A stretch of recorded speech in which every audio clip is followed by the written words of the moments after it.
Je suis Benjamin Bois et je suis maître de conférence à l'Institut Jules Guyot à l'Université de Bourgogne. Je travaille dans une équipe qui s'appelle le Centre de recherche de climatologie et qui appartient au laboratoire Biogéosciences. Alors je travaille sur les relations entre le climat et la viticulture. J'étudie notamment comment le climat varie dans l'espace, par exemple sa contribution à l'effet terroir, et également comment le climat varie dans le temps.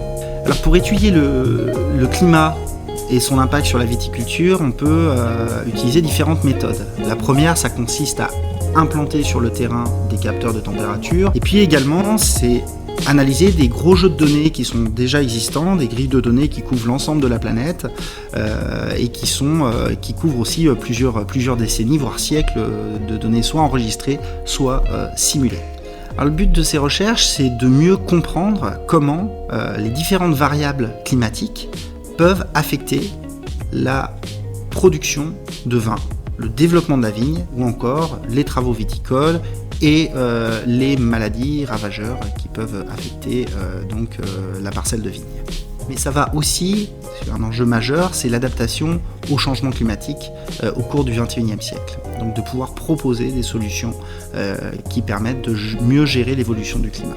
Actuellement, il y a de grosses attentes de l'ensemble de la filière vitivinicole par rapport au changement climatique. Des inquiétudes également, et vis-à-vis des événements extrêmes, comme par exemple le gel ou la grêle.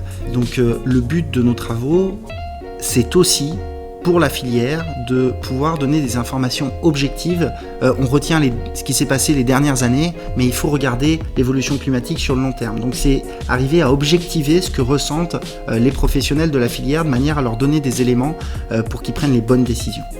Dans les prochaines années, la viticulture va continuer de faire face à des enjeux qui sont émergents actuellement et qui sont multiples. Il faut voir le changement climatique dans un contexte beaucoup plus large qui intègre à la fois des demandes très fortes de la société civile sur la consommation modérée de vin, sur une transparence relative aux différents intrants, et je suis assez optimiste par rapport au fait que l'innovation va pouvoir apporter des éléments pour faire face de manière groupée à l'ensemble de ces enjeux.